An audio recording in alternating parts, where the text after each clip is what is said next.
الحمد لله رب العالمين والصلاة والسلام على المبعوث رحمة للعالمين وأشهد أن لا إله إلا الله وحده لا شريك له وأشهد أن محمدا عبده ورسوله صلى الله تعالى عليه وعلى آله وأصحابه أجمعين أما بعد أعوذ بالله من الشيطان الرجيم بسم الله الرحمن الرحيم سبحان الذي أسرى بعبده ليلا من المسجد الحرام إلى المسجد الأقصى الذي باركنا حوله لنريه من آياتنا إنه هو السميع البصير. برادران اسلام، یہ رجب کا مہینہ ہے اور رجب کی آخری تاریخیں ہیں. 25 رجب آج ہے، کل 26 اور پرسوں 27، اور مشہور قول کے مطابق نبی پاک صلی اللہ علیہ وسلم کو 27 رجب کی شب کو معراج کی عزت اور رفعت سے سرفراز فرمایا گیا.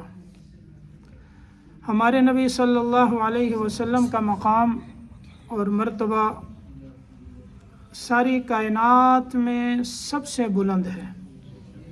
اللہ کی مخلوق میں سب سے افضل، سب سے اعلیٰ، سب سے ارفع.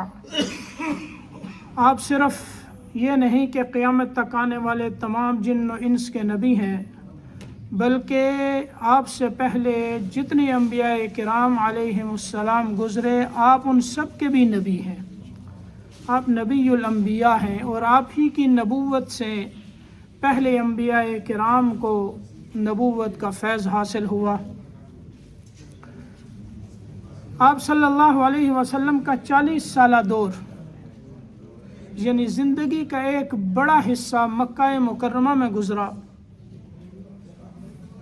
یعنی اس واقعے کو سمجھنے سے پہلے مختصر سی نظر آپ کی حیات طیبہ پہ ڈالیں، اور پھر یہ دیکھیں کہ نبوت سے پہلے آپ کے ساتھ کیسے معاملات تھے، اور بعثت کے بعد آپ کے ساتھ قریش مکہ کے کیسے معاملات ہوئے، اور پھر اللہ نے معراج کی دولت سے کیسے سرفراز فرمایا.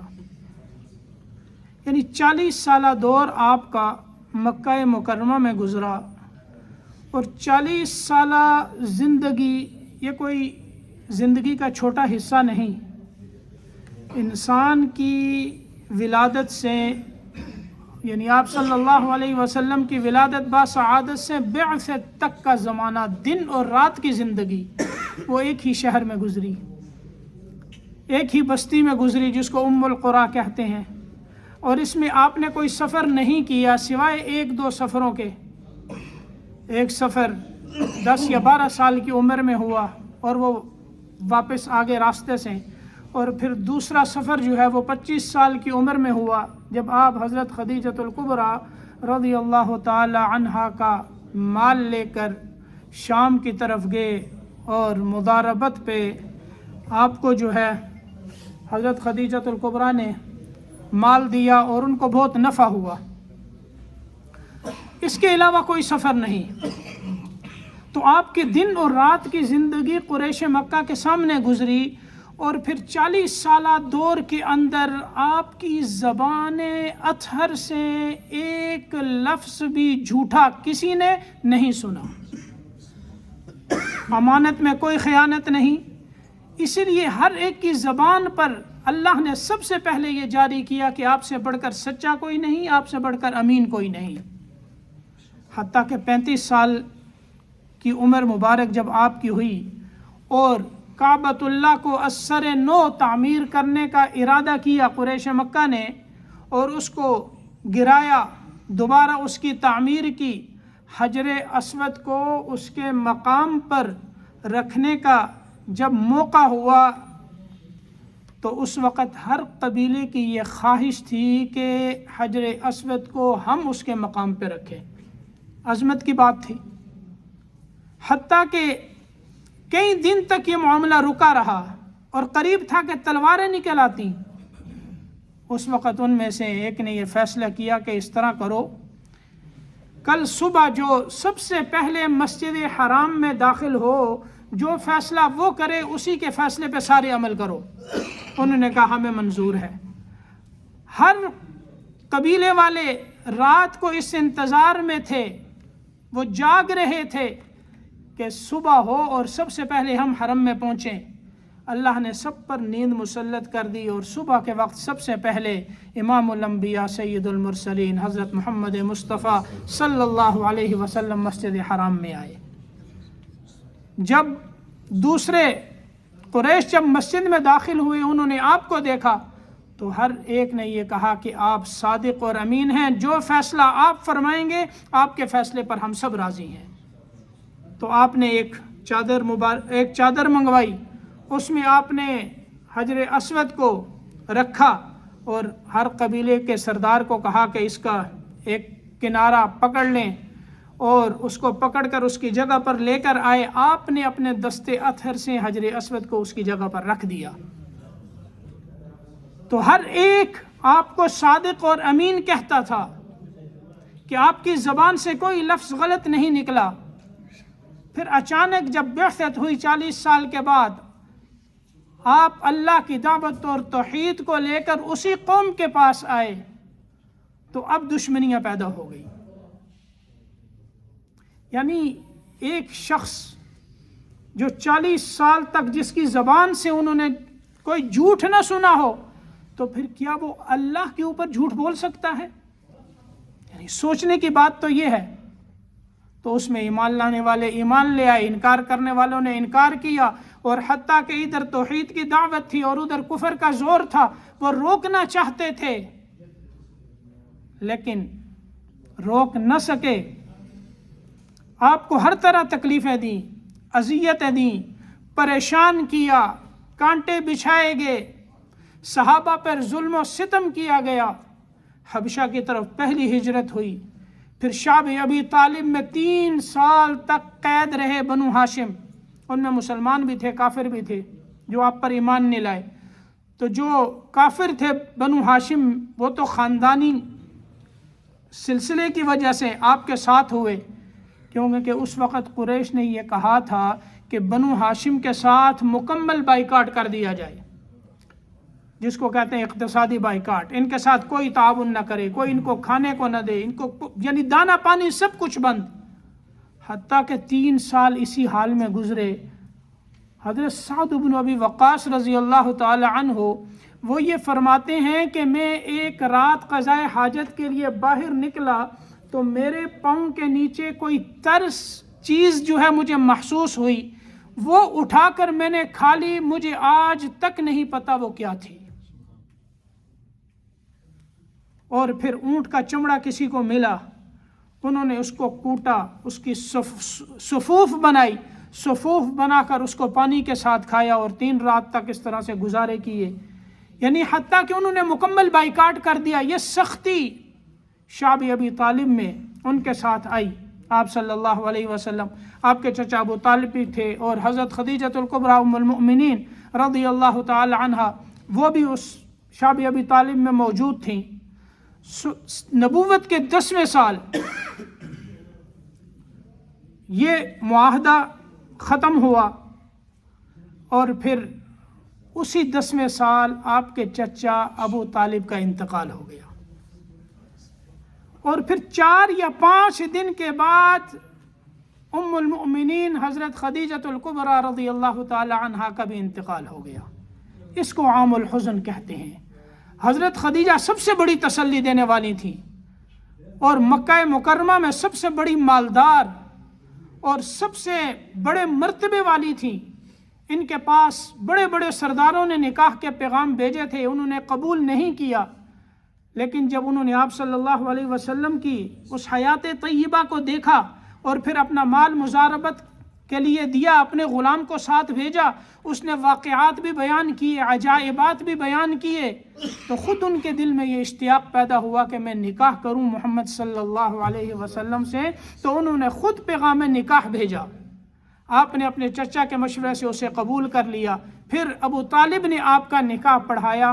تو 40 سال کے دور میں جب آپ کو بعثت ملی غار حرا میں، آپ کو تنہائی پسند ہوئی، اور پھر ایک شب آپ باہر نکلے، وہ لیلۃ القدر تھی، جبریل امین انسانی شکل میں آئے، قرآن کی وحی لے کے آئے اور آ کر کہنے لگے اقرأ، پڑھیے۔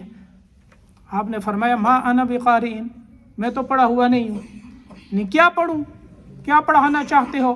تو یہ بدء الوحی جو ہے، جہاں وحی شروع ہوئی، اس کے شروع میں یہ واقعہ آتا ہے کہ پھر دوسری جبریل امین نے دبایا، پھر چھوڑا، پھر فرمایا پڑھیے، پھر دوسری دفعہ دبایا، پھر تیسری دفعہ کہا کہ پڑھیے اقرأ بسم ربک الذی خلق، یہ پہلی وحی نازل ہوئی۔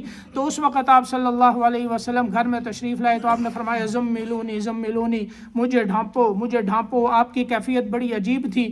حضرت خدیجۃ الکبریٰ رضی اللہ تعالی عنہا نے اس وقت تسلی دی، اپنے چچا ورقہ ابن ابی نوفل کے پاس لے گئیں، انہوں نے بتایا کہ جو کچھ تم بتا رہی ہو، جس طرح کے حالات ان پر آئے ہیں، تو پھر خدیجہ سن لو، یہ وہی نبی ہیں جن کی بشارت ہم اپنی کتابوں میں پاتے ہیں۔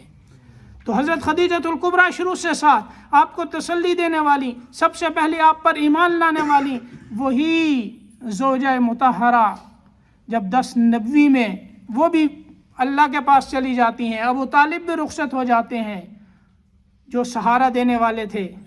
اس کے بعد قریش نے مانا نہیں، یعنی قریش نے تو مانا نہیں، اب آپ کا ارادہ ہوا کہ پھر طائف میں جا کر دعوت دی جائے۔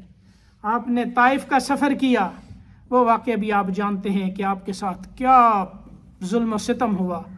آپ نے جب وہاں کے سرداروں پر دعوت پیش کی تو بجائے اس کے کہ وہ کچھ قبول کرتے، انہوں نے اوباش لڑکوں کو پیچھے لگا دیا اور کہا کہ ان کو پتھر مارو۔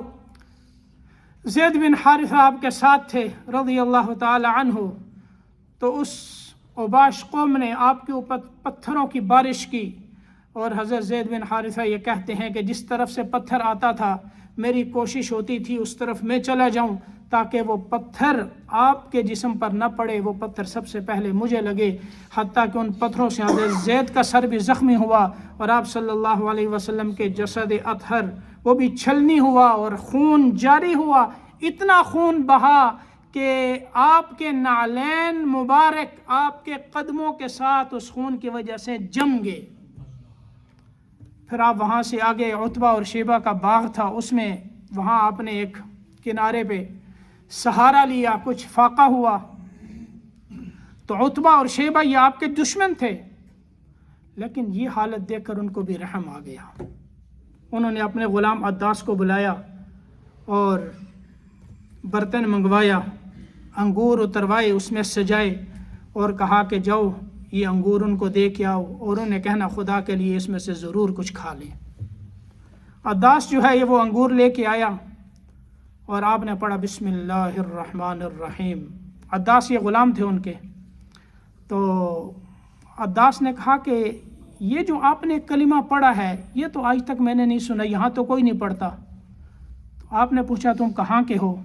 اس نے کہا کہ میں نینوا کا ہوں۔ آپ نے فرمایا کہ اچھا یونس بن متا کی بستی میں سے ہو؟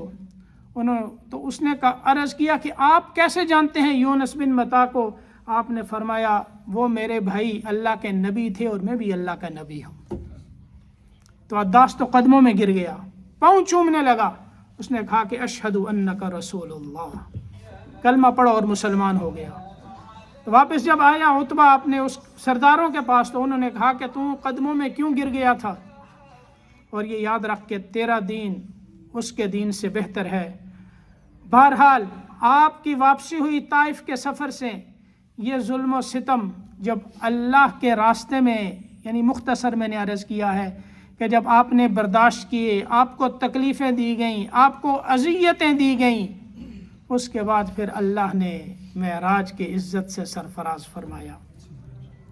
معراج یہ آپ کا بڑا عظیم معجزہ ہے، جس طرح آپ کا معجزہ قرآن پاک ہے، اور سب سے بڑا معجزہ یہی قرآن ہے جو اللہ نے اہل عرب انہی کی زبان میں اتارا، اور پھر ان کو یہ چیلنج دیا کہ اس جیسی ایک صورت بنا کے لے آؤ، بلکہ ایک بات فَلْيَأْتُوا بِحَدِيثٍ مِثْلِهِ، ایک بات ہی بنا کے لے آؤ، جو خاصیت اس قرآن میں ہے وہی تمہاری ان باتوں میں ہو۔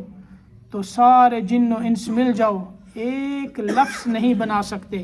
سب سے بڑا معجزہ یہیں سے تو پتہ چلتا ہے، کیونکہ ہر نبی کو جو معجزہ دیا گیا وہ وقت کی مناسبت سے دیا گیا۔ حضرت موسیٰ علیہ السلام کے دور میں جادو زوروں پر تھا، اور اس وقت جو ہے وہ جو لاٹھیاں تھیں، جو رسیاں تھیں، ان کو پھینکتے تھے اور سانپ بن جاتے تھے، تو اللہ تعالیٰ نے حضرت موسیٰ علیہ السلام کو وہ معجزہ دیا۔ حضرت عیسیٰ علیہ السلام میں طب کا زور تھا تو مردوں کو زندہ کرنے کا معجزہ دیا گیا۔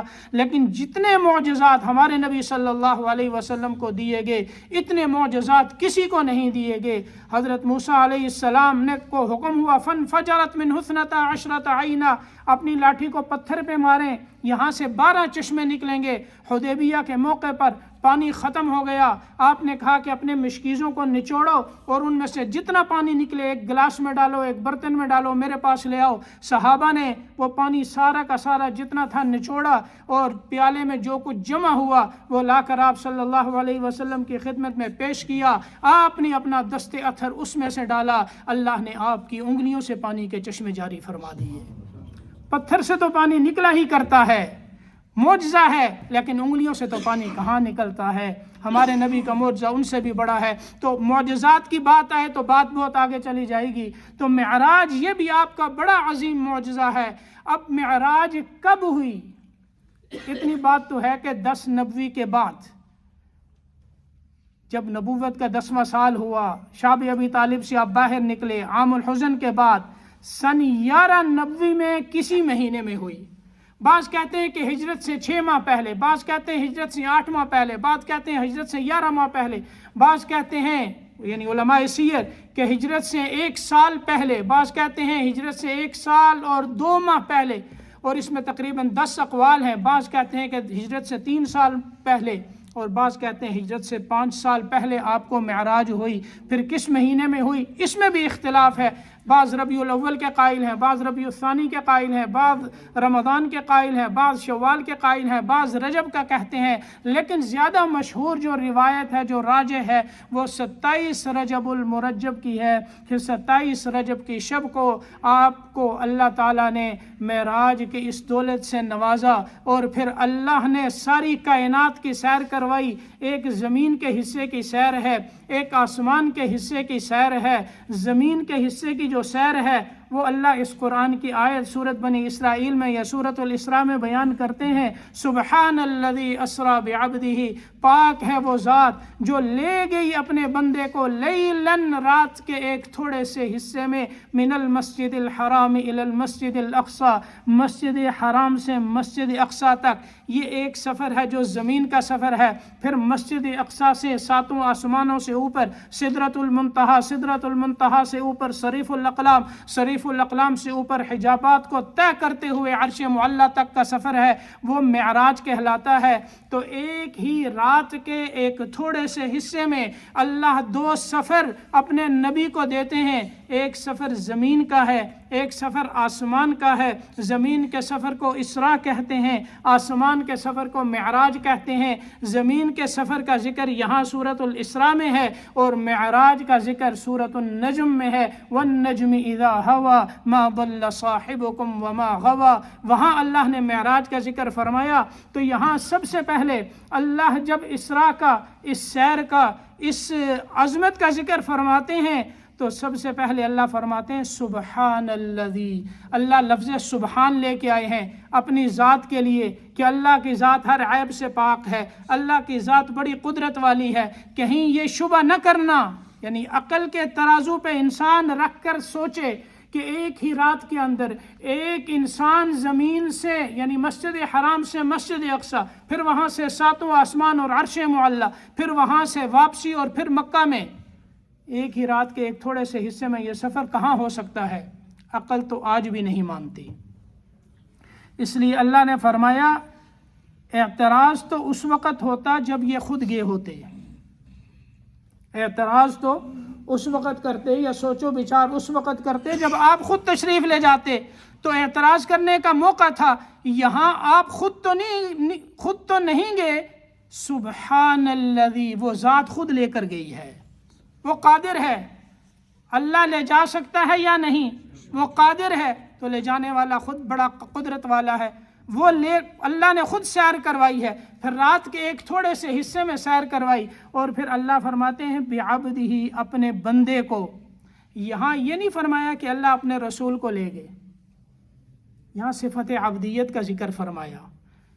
ایک روایت میں اللہ نے پوچھا اپنے نبی صلی اللہ علیہ وسلم سے، آپ کو کون سا وصف زیادہ محبوب ہے؟ آپ نے فرمایا آپ کا بندہ ہونا، عبد ہونا. تو اسی صفت کے ساتھ اللہ نے بیان فرمایا. اور پھر یہاں علماء فرماتے ہیں کہ یہاں آپ صلی اللہ علیہ وسلم مخلوق کو چھوڑ کر خالق کی طرف جا رہے ہیں.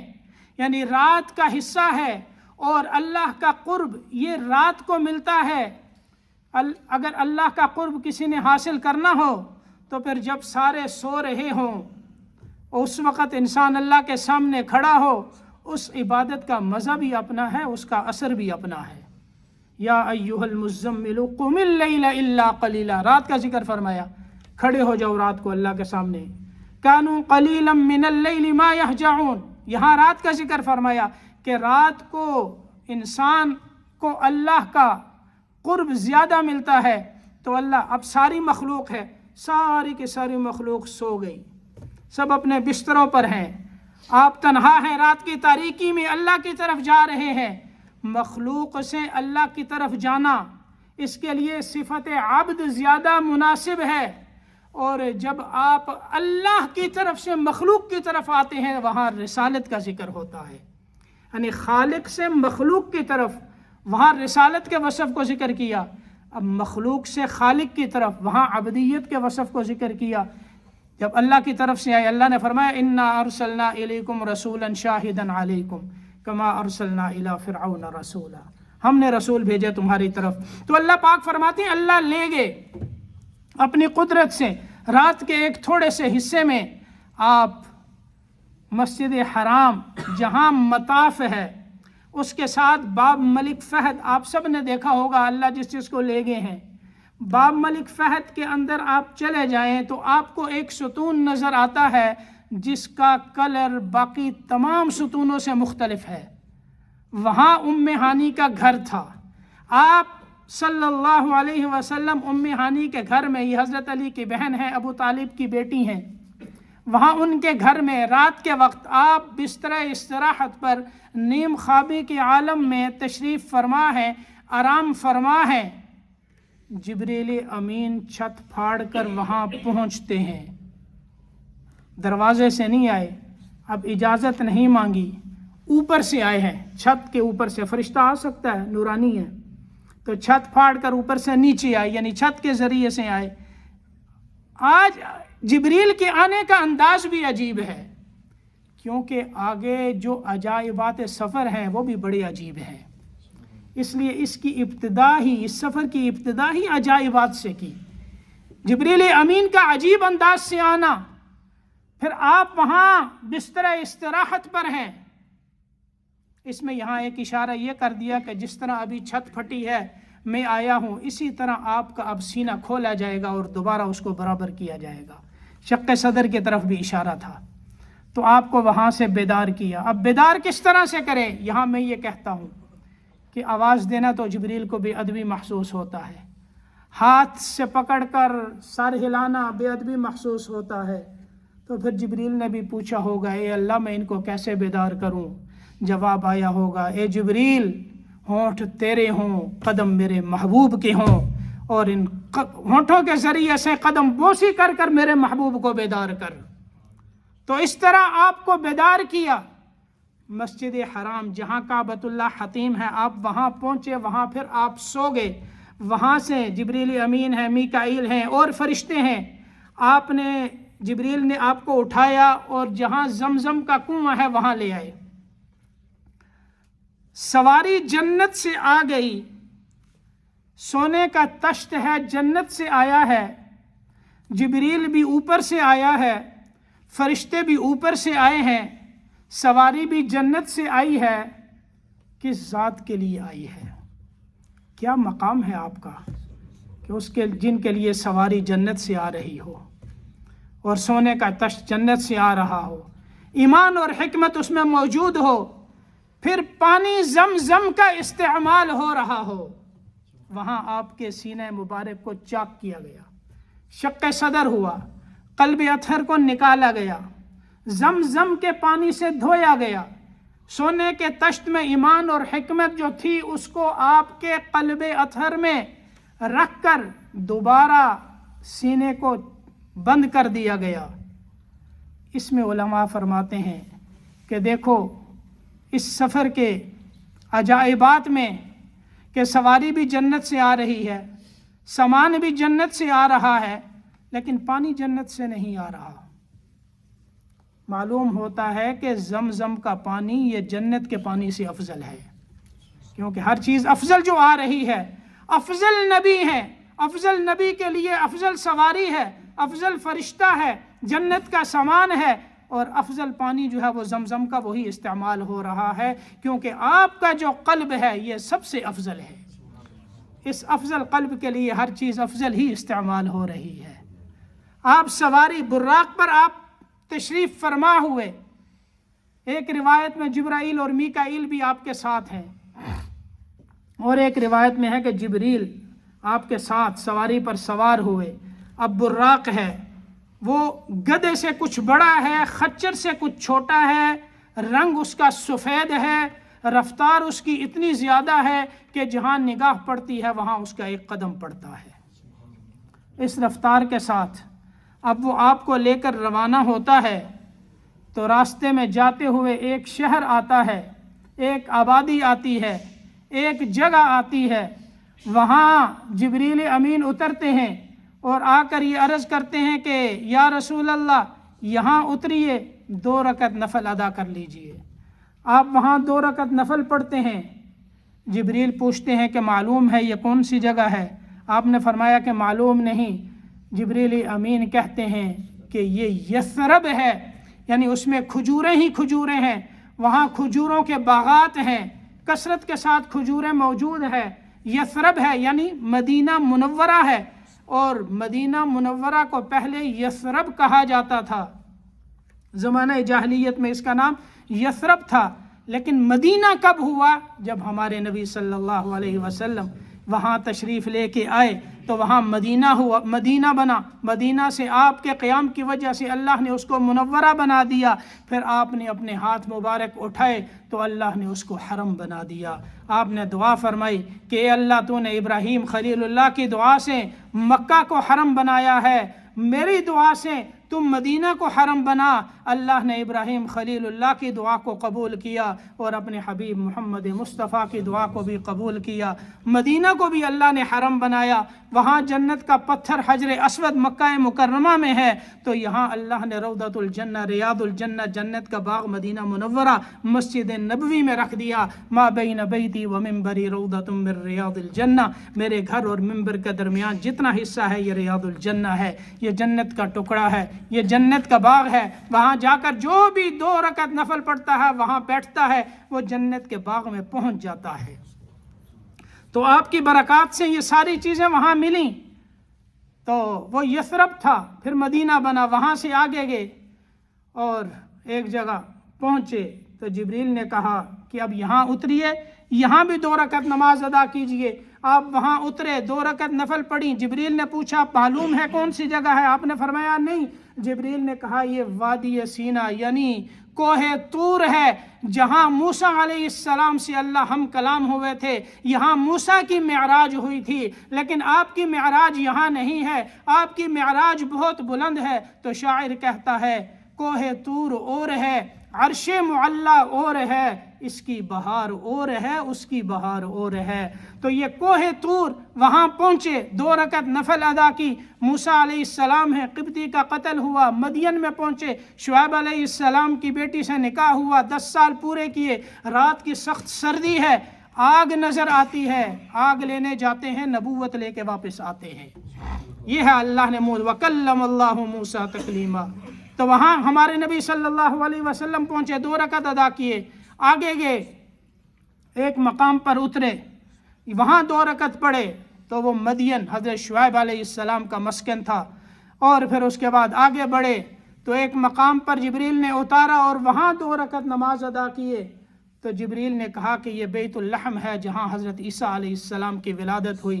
وہاں اللہ نے اپنی قدرت دکھائی تھی کہ عیسیٰ کو اللہ نے بغیر باپ کے پیدا کیا تھا، حضرت مریم پاک دامن تھیں۔ قصہ سارا آپ سورۃ آل عمران میں سن کے آئے ہیں، کس طرح حضرت مریم کی تربیت ہوئی، کس طرح ان کو وقف کر لیا گیا، کس طرح سے اچانک حمل ہوا، پھر کس طرح سے ولادت ہوئی، پھر ان کی کیا حالت ہوئی۔ یہ ساری کی ساری تفسیر سورۃ آل عمران میں درس میں بیٹھنے والے ساتھی ان کو معلوم ہے کہ عیسیٰ ابن مریم بنے، تو اللہ نے اپنی قدرت دکھائی۔ پھر اس کے بعد سفر آگے ہوا، پھر عالم مثال کی آپ کو بہت سی مثالی صورتیں دکھائیں گئیں، اس میں بہت سے ایسے احوال آئے کہ آپ کی امت کے جو گنہگار ہیں، ہر گناہ پہ ان کو کیا کیا سزا مل رہی ہے۔ پھر آپ کا نزول بیت المقدس میں ہوا، انبیاء نے امامت، آپ کی امامت میں، آپ کی اقتداء میں سب نے نماز پڑھی۔ پھر اس کے بعد عرش معلیٰ تک کی سیر ہوئی، پھر واپسی ہوئی۔ معراج کے سفر سے ہمیں کیا درس ملتا ہے؟ زندگی رہی تو انشاءاللہ عالم مثال کی بے مثال امثال سے انشاءاللہ زندگی رہی تو اگلے درس میں بیان کریں گے، اور انشاءاللہ کوشش ہوگی کہ درس مکمل ہو۔ اللہ پاک ہمیں نبی پاک صلی اللہ علیہ وسلم کی محبت، آپ کی اطاعت، آپ کی عظمت ہمارے دلوں میں پیدا فرمائے، اور ہمیں آپ کے لائے ہوئے دین پر چلا دے۔ الحمدللہ رب العالمین والصلاة والسلام علی المبعوث رحمۃ للعالمین، اللہم صلی وسلم وبارک علی سیدنا محمد وعلى آله وأصحابه أجمعين۔ اللهم اغفر لنا ذنوبنا وتب علينا إنك أنت التواب الرحيم۔ یا اللہ ہم سب کو اپنے فضل و کرم سے معاف فرما، ہم سب کے گناہوں کی ظلمت کو دور فرما، رحمت والا معاملہ فرما، ہماری زندگیوں کا رخ اپنے طرف پھیر دے، جنت کی طرف پھیر دے۔ یا اللہ ہمارے دلوں کو منور فرما، قرآن سنت شریعت کے نور سے ہمیں منور فرما، ظاہراً اور باطناً۔